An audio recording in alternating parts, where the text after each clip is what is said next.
Sins of the heart, Ya Allah, save me from the sins of the heart. Ya Allah, save me from the sins of the heart. Alhamdulillahi Rabbil Alameen. Wassalatu wassalamu ala Sayyidil Mursaleen. Amma ba'd.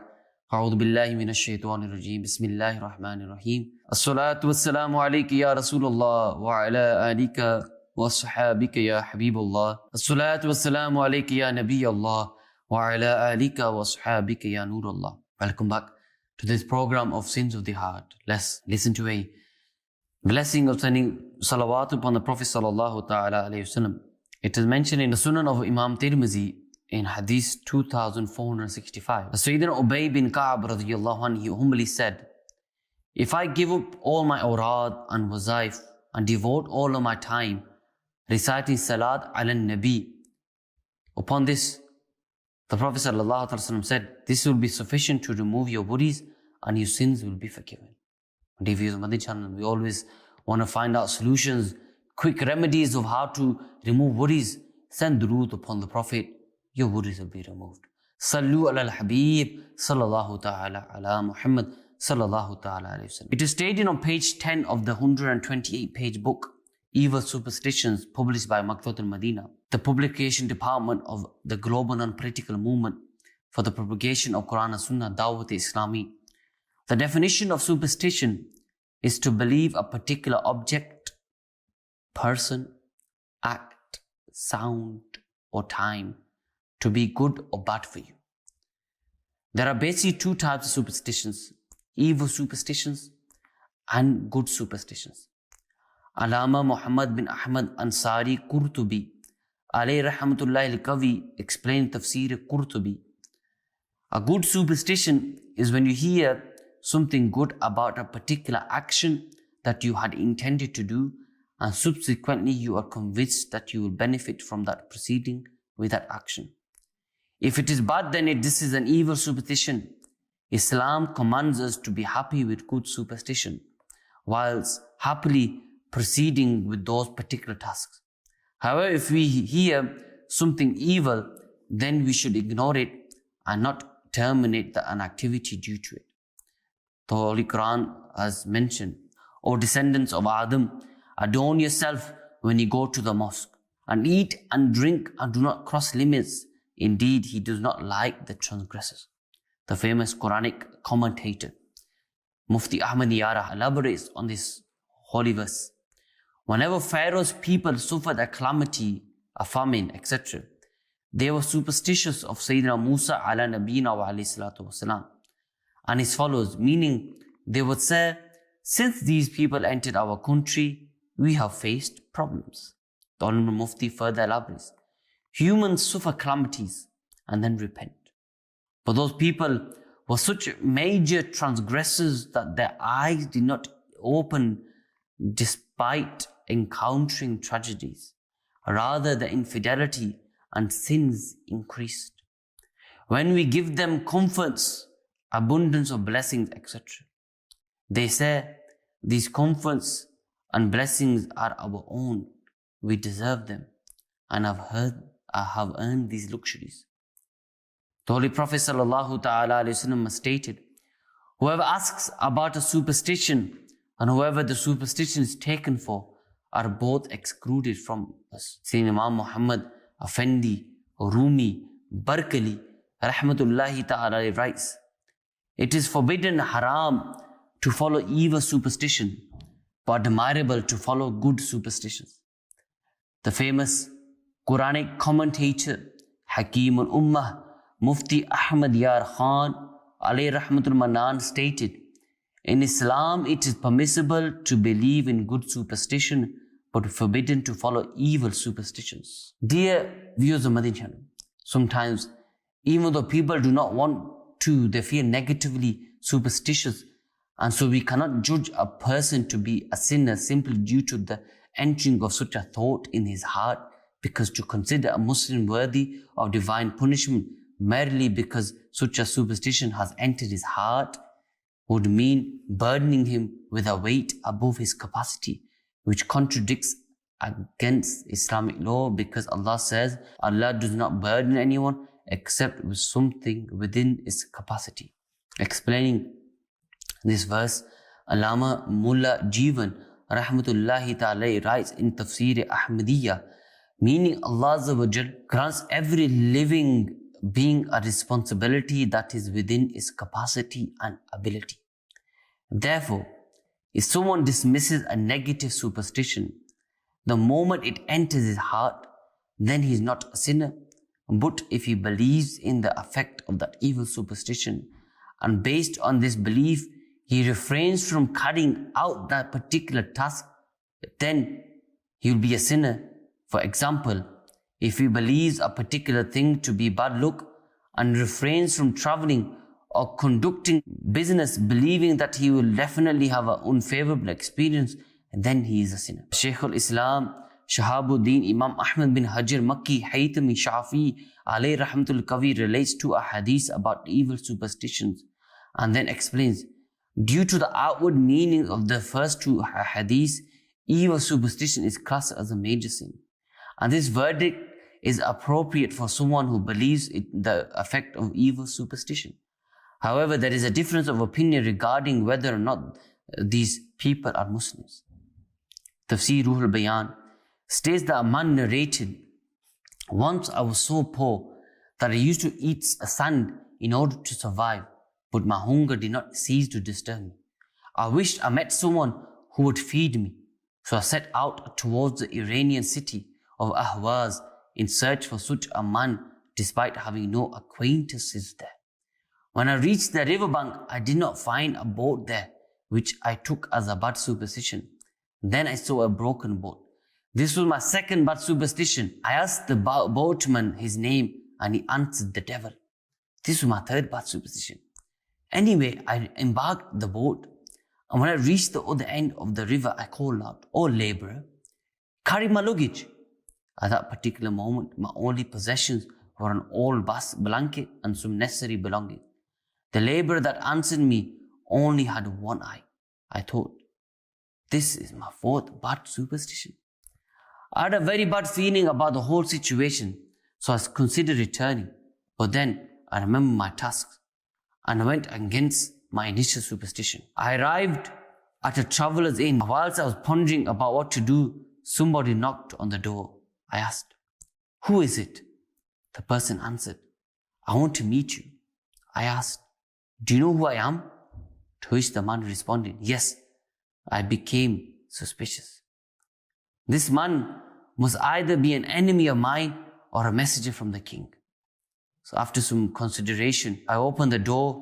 The man said, "I have brought you a message from a particular person." And he mentioned the name. "Even though I disagree with you on a certain matters, I must fulfill my moral obligations. I've heard about your condition, and therefore it is necessary for me to provide you with whatever you need. If you stay with us for 1 or 2 months, then I will give you enough to suffice for the rest of your life. But if you wish to leave us, then here are 30 gold dinars for you to utilize, and you can depart. I understand your circumstances." The poor man said, "I never owned 30 gold coins before, and I also realized there was no such thing as an evil superstition." And for superstition, there are many causes. The first cause of bad superstition is unawareness of Islamic beliefs. The cure for this is for you to believe in destiny, that everything good or bad has been written by Allah Azza wa Jal according to His eternal knowledge. Whatever is going to happen, whatever people are going to do in the future, He Azza wa Jal already knew and wrote it. If you believe this, then there will be no room for ill superstition in your heart, because whenever you encounter a distressing experience, you will tell yourself, "This was written in my destiny and did not happen due to nuisance of anything particular." The second cause of a bad superstition is the lack of trust. The cure for this is that whenever you feel superstitious inside your heart, then trust Allah subhanahu wa ta'ala. That evil superstition will vanish from your heart. The third cause of bad superstition is to refrain from the task as a result of your evil superstition.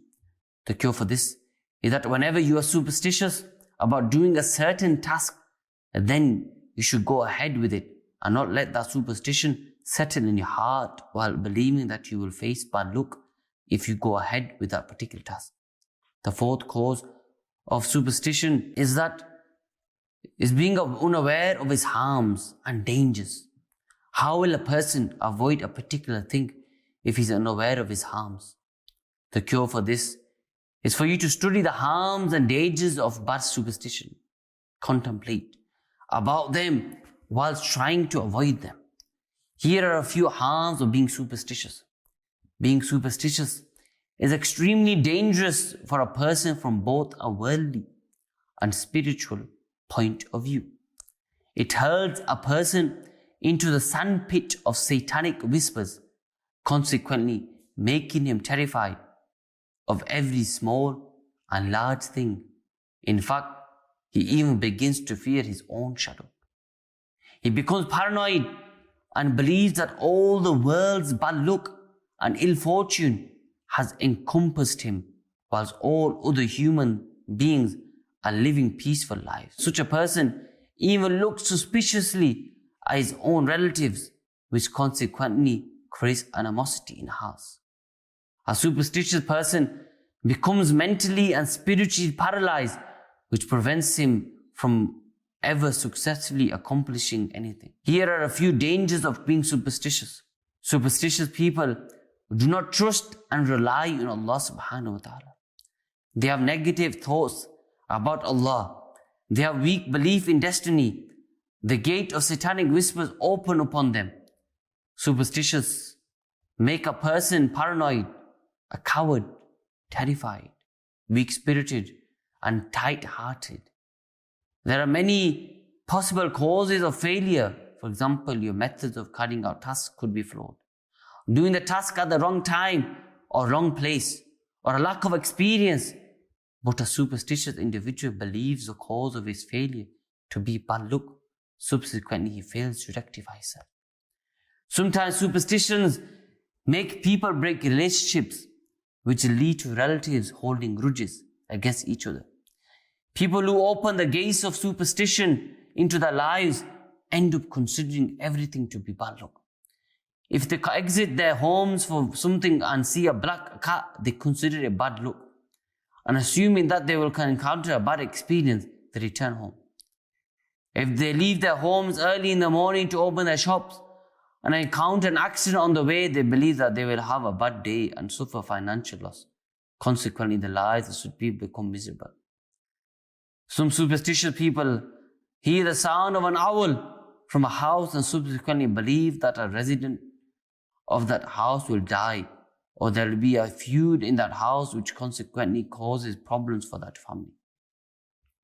If a new employee fails to make a successful business deal, which leads to losing out on sealing an order, then the factory owner believes that the particular employee to be bad luck and fires him. If a new bride drops and breaks anything, she is considered bad luck and consequently tormented by her in-laws. The fifth cause of bad superstition is not having a habit of reciting daily spiritual incantations. Ala Hazrat, Imam Ahl Sunnah, Mujaddid Deen o Millat, Parwane Sham-e Risalat, Maulana Shah, Imam Ahmad Rada Khan Rahmatur Rahman stated the cure for this. If you have thoughts and satanic whispers like these, superstitions, etc., and then here are a few brief but hugely beneficial supplications from the Holy Quran and blessed Hadith. You and your family members should recite these once or more. If your heart strengthens and those doubts vanish, then good. Otherwise, whenever you have any of those satanic whispers, then recite these once each and believe that the promises of Allah are always true and that whispers of the cursed devil are lies. With the help of Allah subhanahu wa ta'ala, that superstition will vanish after a few attempts, and there is absolutely no harm in these superstitions. Here are a few prayers. First prayer is from Spara 10, Surah Tawbah, verse 51. Another one is Spara 4, Surah Al Imran, verse 173. What in this episode we learn about having superstition, evil omen, is something which we need to refrain from, and we know this is the sin. And many ways we have learned how to cure ourselves, many causes we have learned. And remember, there's nothing that you shouldn't have superstitions. Amidst what Allah subhanahu grants us the ability to refrain from evil superstition and grants us the ability to cleanse ourselves. Ameen bijah Nabiyil Ameen. Salu ala al-Habib sallallahu ta'ala ala Muhammad sallallahu ta'ala alayhi wa sallam. Sins of the heart, Ya Allah, save me from the sins of the heart. Ya Allah, save me from the sins of the heart.